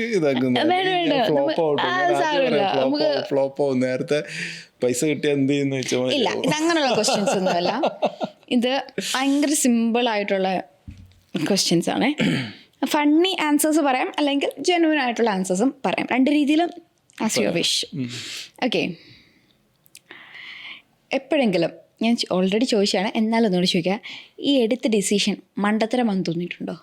ഒരിക്കലും ഇല്ല. കാരണം നമ്മൾ ഇത് ഒരാൾ നമ്മളെ പറഞ്ഞയക്കുമ്പം നമുക്കത് ഭയങ്കര ബുദ്ധിമുട്ടായി തോന്നും, പെയിനൊക്കെ തോന്നും. പക്ഷേ ഇത് എൻ്റെ ഡിസിഷനാണ്, എൻ്റെ മാത്രം ഡിസിഷനാണ്. അപ്പോൾ ഇത് അത്രയും ഇഷ്ടപ്പെട്ടതുകൊണ്ട് മാത്രമാണ് ഞാൻ ഈ ഒരു കാര്യം ചെയ്യുന്നത്. അതുകൊണ്ട് എനിക്ക് ഒരിക്കലും ഇത് ബുദ്ധിമുട്ടായിട്ടും തോന്നിയിട്ടില്ല. ഞാൻ ഭയങ്കര ഹാപ്പിയാണ്. ഓരോ ദിവസവും ഞാനിങ്ങനെ എക്സ്പ്ലോർ ചെയ്യുമ്പോൾ എക്സൈറ്റഡ് ആണ് അടുത്ത ദിവസം എന്താ സംഭവിക്കാൻ പോകുന്നത്. യെസ്. ഓക്കെ, പൈസ ഇല്ലാതെ ഏതെങ്കിലും സ്ഥലത്ത് പെട്ടുപോയിട്ടുണ്ടോ? ഇറാഖിൽ നിന്ന് ഞാൻ ഇറാനിലേക്ക് കടന്നു. ഫസ്റ്റ് ഡേ സിമ്മ് വാങ്ങാൻ വേണ്ടിയിട്ട് ഒരു ഷോപ്പ് കയറി. സിമ്മൊക്കെ മാറ്റി കഴിഞ്ഞപ്പോഴത്തേക്ക് എൻ്റെ വാലറ്റ് കാണുന്നില്ല. പിന്നീടുള്ള 4 ദിവസവും ഞാൻ കയ്യിൽ 5 പൈസ ഇല്ലാതെ ട്രാവൽ ചെയ്തു. പക്ഷേ ഇറാനികൾ നല്ല ആൾക്കാരാണ്. രാവിലത്തെ ഫുഡൊക്കെ അവർ വാങ്ങിത്തരും. ആണല്ലേ? കൈ കാണിച്ച് വെള്ളം ചോദിച്ചു കഴിഞ്ഞാൽ അവർ ചോദിക്കും ഫുഡ് കഴിച്ചോ? ഇല്ല. അപ്പോൾ അവരുടെ കയ്യിൽ ഫുഡ് ഉണ്ടെങ്കിൽ റോഡ് സൈഡിൽ ഒരു മാറ്റ് വിരിച്ചിരുന്ന് ഞാനും അവരും കൂടി ഫുഡ് കഴിച്ച കുറേ അനുഭവങ്ങളുണ്ട്. പിന്നെ ഫാമിലീസ്, അവിടുത്തെ ഒരു കൾച്ചർ എന്ന് പറഞ്ഞാൽ ഫാമിലി ആയിട്ട് വീട്ടിൽ ഫുഡ് ഉണ്ടാക്കും. ആ ഫുഡും കൊണ്ട് പുറത്ത് വല്ല പാർക്കിലോ അല്ലെങ്കിൽ റോഡ് സൈഡിലൊക്കെ ഫാമിലി ആയിട്ട് ഇരുന്ന് ഫുഡ് കഴിക്കുക ചെയ്യുക. അപ്പം അവരുടെ അടുത്തേക്ക് ചെന്നാൽ മതി, അവർ ഫുഡ് നമുക്കും കൂടി ഷെയർ ചെയ്യും. ഈ പറഞ്ഞപ്പോഴേ അതിൻ്റെ ഇടയ്ക്ക് ക്വസ്റ്റ്യൻസ് പോകാം. അതിനുമുമ്പ് ഒരു കാണിച്ചിട്ടേ, മുമ്പ് പേടിപ്പിക്കുന്ന ഒരു മൊമെൻറ്റ് പറഞ്ഞു, അതേപോലെ ഏറ്റവും ബ്യൂട്ടിഫുൾ ആയിട്ടുള്ള ഒരു മൊമെൻറ്റ് അറിയുമോ? ബ്യൂട്ടിഫുൾ ആയിട്ടുള്ള മൊമെൻറ്റ് കുറേ ഉണ്ട്. അതിൽ മ്യാൻമാറിലൊരു കല്യാണ വീട്ടിൽ ഞാനൊരു ദിവസം പോയിട്ടുണ്ടായിരുന്നു. അത് ഒരു ദിവസം സൈക്കിൾ ഓടിച്ച് പോകുമ്പം ഇവിടത്തേക്ക് കല്യാണ വീട് പോലെ തന്നെ നല്ല പാട്ടൊക്കെ കേൾക്കുന്നുണ്ട്, ഒച്ചത്തിൽ പാട്ട് കേൾക്കുന്നുണ്ട്. പിന്നെ കുറേ ആളുകളെയൊക്കെ കണ്ടു, ഒരു പന്തലൊക്കെ കണ്ടു. അപ്പോൾ എനിക്ക് മനസ്സിലായി അതൊരു കല്യാണ വീടാണ്. ഞാൻ ആ വീട് കഴിഞ്ഞ് കുറച്ചും കൂടി മുമ്പോട്ട് പോയിട്ട് ഞാൻ യൂ ടേൺ എടുത്തു തിരിച്ചു വന്നു. എന്നിട്ട് അവിടെ ഫ്രണ്ടിൽ കുറച്ച് പ്രായമുള്ള അപ്പൂപ്പന്മാരിയ്ക്കുന്നു, കൂളിംഗ് ഗ്ലാസ് ഒക്കെ വെച്ചിട്ട്. മ്യാൻമാറിലെ ഡ്രസ്സ് കണ്ടിട്ടുണ്ടോ? കൂളിംഗ് ഗ്ലാസ് സൺഗ്ലാസ് ആണോ? ആ, മ്യാൻമാറിലെ ഡ്രസ്സിങ് കണ്ടിട്ടുണ്ടോ? പാട്ടിലൊക്കെ അത് അവര് നല്ല ഷർട്ടൊക്കെ ഇടും, അതിന്റെ മുകളിൽ ഇൻസൈഡ് ചെയ്യുന്ന രീതിയിൽ ലുങ്കിയാണ് കൊടുക്കുക. അതാണ് അവിടുത്തെ മെയിൻ ഡ്രസ്സ്. നമുക്ക് കണ്ടാൽ ചിരി വരും. കാരണം നമ്മൾ ലുങ്കി എടുക്കുക വീട്ടിലാണ്, അവിടെ ലുങ്കി എടുക്കുക എന്ന് പറഞ്ഞാൽ ഓഫീസിലൊക്കെ പോകുമ്പോൾ നല്ല വൈറ്റ് ഷർട്ടൊക്കെ ഇട്ടിട്ടുണ്ടാവും, അത് ഇൻസൈഡ് ചെയ്യുന്ന രീതിയിൽ കള്ളി ലുങ്കി എടുക്കും. അപ്പം അതൊക്കെ കൊടുത്തിങ്ങനെ കുറച്ച് പ്രായ അപ്പൂപ്പന്മാരിയ്ക്കുന്നത്. അപ്പം ഞാൻ വിചാരിച്ചു ഏത് ഭാഷയിൽ അവരോട് കമ്മ്യൂണിക്കേറ്റ് ചെയ്യുക, അവർക്ക് ഇംഗ്ലീഷ് അറിയില്ല, ഹിന്ദി അറിയില്ല, ഒന്നും അറിയില്ല. അങ്ങനെ ഞാൻ അവിടെ ചെന്ന് ഞാൻ ഇന്ത്യ എന്നാന്ന് പറഞ്ഞു. പെട്ടെന്ന് അവർ തമിഴിൽ സംസാരിക്കാൻ തുടങ്ങി. കാരണം അവിടെ പ്രായമുള്ള ആളുകൾക്കൊക്കെ കുറച്ച് തമിഴ് അറിയാം. നമ്മുടെ ഇന്ത്യ മ്യാൻമാർ ബോർഡറിൽ അവിടെ ഒരു തമിഴ് കോളനിയൊക്കെ ഉണ്ട്. അപ്പം അതിൻ്റെയൊക്കെ ഒരു പഴയതായിരിക്കാം, പ്രായമായവർക്ക് തമിഴ് അറിയാം. അപ്പോൾ അവരോട് കാര്യം പറഞ്ഞപ്പോൾ അവരും ഹാപ്പി. അവർ കൂട്ടിക്കൊണ്ടുപോയി അകത്ത് കല്യാണ പെണ്ണും കല്യാണ ചെക്കനൊക്കെ ഉണ്ടായിരുന്നു. അവിടെ പോയി ഫോട്ടോ ഒക്കെ എടുത്തു, വെള്ളം കുടിക്കാൻ നിന്നു, ഫുഡ് കഴിക്കാൻ നിർബന്ധിച്ചു. പക്ഷെ സമയമില്ലാത്തതുകൊണ്ട് ഞാൻ പിന്നെ അതിന് നിന്നില്ല. അത് നല്ലൊരു മൊമെൻ്റ് ആയിരുന്നു, അൺഎക്സ്പെക്റ്റഡ് ആയിട്ട് കിട്ടിയൊരു മൊമെൻ്റ്. പിന്നെ അങ്ങനെ ഒരുപാടുണ്ട്, പറയാൻ നിന്ന് ഒത്തിരി ഉണ്ട്. ഓക്കെ, അടുത്ത ക്വസ്റ്റ്യൻ, എപ്പോഴെങ്കിലും ഫാമിലിനെ മിസ് ചെയ്തിട്ടുണ്ടോ? തീർച്ചയായിട്ടും മിസ് ചെയ്യാറുണ്ട്. പക്ഷെ നമ്മൾ വലിയൊരു ഉദ്യമത്തിന് പുറപ്പെട്ട് കഴിഞ്ഞാൽ കുറേ കാര്യങ്ങൾ സാക്രിഫൈസ് ചെയ്യേണ്ടി വരും. അപ്പം അതൊന്നും മൈൻഡിലേക്ക് എടുക്കരുത്. എടുത്തു കഴിഞ്ഞാൽ നമുക്ക് യാത്ര ബുദ്ധിമുട്ടാവുന്നതുകൊണ്ട് മിസ് ചെയ്യും, ഓഫ് കോഴ്സ് മിസ് ചെയ്യും. പക്ഷേ ഞാൻ ഫോക്കസ്ഡ് ആണ്, അതിലേക്ക് ലക്ഷ്യത്തിലേക്ക് ഫോക്കസ്ഡ് ആയതുകൊണ്ട് ഞാൻ അതൊന്നും ഇതെടുക്കാറില്ല. പറഞ്ഞ പോലെ വൈഫാണ് ബാക്ക് ബോൺ, സപ്പോർട്ട്. അപ്പം ഞാൻ പേഴ്സണലായിട്ടൊരു ചോദ്യം ചോദിച്ചോട്ടെ, നമ്മുടെ കയ്യിൽ ഇല്ലാത്ത ചോദ്യമാണ്, അത് വളരെ പേഴ്സണൽ ആയിട്ടുള്ള. നിങ്ങളുടെ ലവ് മാരേജ് ആയിരുന്നോ അറേഞ്ച് മാരേജ് ആയിരുന്നോ? പക്ക അറേഞ്ച് മാരേജ് ആണ്. ഒക്കെ അറേഞ്ച് ചെയ്തു. എന്നിട്ട് ഇത്ര സപ്പോർട്ടീവായ ഒരു വൈഫ് എന്ന് പറഞ്ഞാൽ ഇറ്റ്സ് ഗ്രേറ്റ്. പുള്ളിക്കാരത്തിനെ ആക്ച്വലി ഇവിടെ ഇരുത്തണമായിരുന്നു എന്ന് തോന്നുന്നു. ഈ ഹസ്ബൻഡ് പോയി കഴിഞ്ഞ് കഴിയുമ്പോൾ ഉണ്ടാവുന്ന വീട്ടിലെ കാര്യങ്ങൾ ഹാൻഡിൽ കാര്യങ്ങൾ നേരിട്ട് ചോദിച്ചു വേണമായിരുന്നു. കുറെ ആൾക്ക് ഡൗട്ട് ഉണ്ട്, എന്നോട് ചോദിക്കും ഇതെന്താണ് ഇതിന്റെ ഒരു ടിപ്പ് എന്താണ്, ഗുഡ് ടെൻസ് അതാണ്. എന്താണ്. ഓക്കെ, ഏതെങ്കിലും പ്ലേസിൽ പോയിട്ട് അടി ഇട്ടിട്ടുണ്ടോ? അടി ഇട്ടിട്ടില്ല. കുർത്തക്കട കളിക്കാതിരുന്നാൽ മതി. അവരുമായിട്ട് നല്ല രീതിയിൽ നിന്നാലും അവർ നമ്മളെ നല്ലോണം വെൽക്കം. ഈ അർമാനിയെ ഇഷ്ടമല്ലെന്ന് പറഞ്ഞില്ലേ, അപ്പൊ അവിടെ ചെന്നിട്ട് എന്തെങ്കിലും അടിയല്ല മോശം അനുഭവമായിട്ട് എന്തെങ്കിലും? ജോർജിയയില് ഒരു ദിവസം ടെൻ്റ് അടിച്ച് രാത്രി മഴ പെയ്തു. അപ്പം മഴയത്ത് ഞാൻ എങ്ങനെയൊക്കെയോ റോഡ് സൈഡിൽ ടെൻ്റൊക്കെ അടിച്ച് സൈക്കിൾ പങ്ക്ചർ ആയിട്ടുണ്ടായിരുന്നു. അങ്ങനെ ലേറ്റായി ഇരുട്ടത്ത് ടെൻ്റൊക്കെ അടിച്ച് കഷ്ടപ്പെട്ട് ടെൻ്റ് അടിച്ച രാവിലെ ഭയങ്കര തെറിവിളി. പക്ഷെ നമ്മുടെ ലാംഗ്വേജ് അല്ല, അവരുടെ ലാംഗ്വേജ് ഒന്നും മനസ്സിലാവില്ല. ഒച്ചത്തിൽ ചീത്ത വിളിക്കുക. അപ്പോൾ ടെൻറ്റിൻ്റെ പുറത്തിറങ്ങി നോക്കുമ്പോൾ ഒരു പ്രായമുള്ള ആളിങ്ങനെ ചീത്ത വിളിക്കുന്നത് എനിക്കൊന്നും മനസ്സിലാവുന്നില്ല. അയാളിങ്ങനെ വിളിച്ചുകൊണ്ടിരിക്കുന്നുണ്ട്. ഞാൻ നല്ല ടെൻറ്റൊക്കെ പാക്ക് ചെയ്ത് സൈക്കിളിൽ കയറ്റി ഞാനങ്ങ് പോയി. അത് എന്തിനാ പറഞ്ഞത് ഏതിനാ പറഞ്ഞതെന്നൊന്നും ഒരു ഐഡിയ ഇല്ല. കാരണം ഒരു പബ്ലിക് പ്ലേസ് ആണ്, റോഡ് സൈഡിലുള്ള ഒരു സ്ഥലത്ത് ടെൻറ്റ് അടിച്ചതിന് അയാളിങ്ങനെ ചീത്ത പറയേണ്ട കാര്യം അറിയില്ല. അങ്ങനെയുള്ള അനുഭവങ്ങളൊന്നും കിട്ടിയിട്ടില്ല അല്ലേ? കാരണം ജോർജിയയിലൊക്കെ ടൂറിസ്റ്റുകൾ പോകുമ്പോൾ നല്ല നല്ല സ്ഥലങ്ങളിൽ ടൂറിസ്റ്റ് പ്ലേസ് പോയി കഴിഞ്ഞാൽ നല്ല ഹോസ്പിറ്റാലിറ്റി ആയിരിക്കും. പക്ഷെ ഞാൻ ട്രാവൽ ചെയ്യുന്നത് എപ്പോഴും വില്ലേജുകളിലൂടെയാണ്. അപ്പോൾ എനിക്ക് കുറച്ചും കൂടി കാര്യങ്ങൾ മനസ്സിലാക്കാൻ പറ്റും, അവിടുത്തെ ആൾക്കാരുടെ കൾച്ചേഴ്സ് ഉൾപ്പെടെ. ഓക്കെ, ഇനി നമുക്ക് ദിസ് അല്ലെങ്കിൽ ദാറ്റ് എന്നൊരു സംഭവമാണേ. ഓക്കെ, ട്രാവൽ ഓർ സ്ലീപ്പിംഗ്, ഇതിലേതാ ഏറ്റവും കൂടുതൽ ഇഷ്ടം? ദിസ് അല്ലെങ്കിൽ ഏറ്റവും കൂടുതൽ ഇഷ്ടം? Travel. Okay, veg or non veg? Non veg. Kerala or other countries? Other country. Kerala. ഇപ്പോൾ കേരളത്തിൽ സെറ്റിൽ ആവാൻ താല്പര്യമില്ല, വേണ്ട എനിക്ക് പുറത്ത് മതിയെന്നാ. പുറത്ത് മതി. ഇന്ത്യയിൽ ഇനി സെറ്റിൽ ചെയ്യുന്ന കാര്യമൊന്നും ആലോചിക്കണ്ട, ഇനി പുറത്തേക്ക് പോകുന്ന നല്ലത്. ആണല്ലേ? Okay, morning or evening? Morning. Single or family? Family എന്ന് പറയാൻ സിംഗിൾ ഓർ ഫാമിലി? ഓക്കെ, അതിൽ ഞാൻ ഒരു ഇത് തരാം. കട്ട് ചെയ്യണേ? കട്ടിയിട്ടില്ല. ഇതിൽ ഒരു നമുക്കൊരു ഇത് തരാം. ഞാനൊരു ക്ലൂ എന്നല്ല, ഒരു എന്താ പറയുക, ക്വസ്റ്റ്യൻ ഒന്നും കൂടി സിമ്പിളായി തരാം. സിംഗിൾ ഓർ ഫാമിലി ട്രാവൽ ടൈമിൽ? ഫാമിലി ആയിട്ട് ട്രാവൽ ചെയ്യാനാ കൂടുതൽ ഇഷ്ടം. Family time or travelling time? Both. Okay, friends or family? Family. അപ്പോൾ ഇത്രയേ ഉള്ളൂ. ഞാൻ വലുതായിട്ട് കഴിപ്പിച്ചില്ലെന്നാണ് എൻ്റെ ഒരു വിശ്വാസം. സിമ്പിളായിട്ടുള്ളല്ലേ?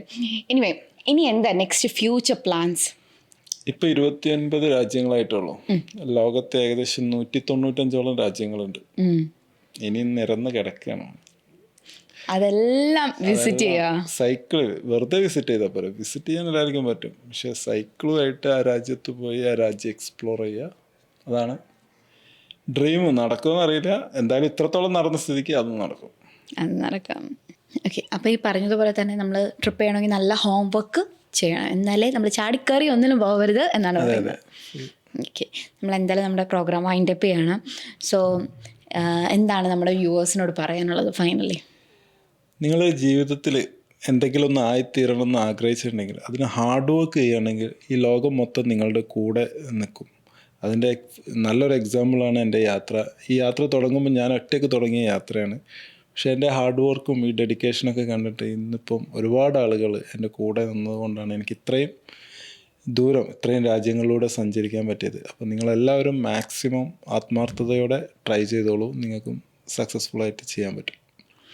അതെ, എന്തായാലും ഒരുപാട് ആശംസകൾ. ഇനി മുന്നോട്ടും ആഗ്രഹം പോലെ 195 കൺട്രീസിൽ വിസിറ്റ് ചെയ്യാൻ പറ്റട്ടെ, വലിയ സക്സസ്സിലോട്ട് എത്തട്ടെ എന്ന ആത്മാർത്ഥമായി ഞങ്ങളും വെൽത്തി സ്പോട്ട്ലൈറ്റും ആശംസിക്കുന്നു. Thank you so much for coming. Thank you.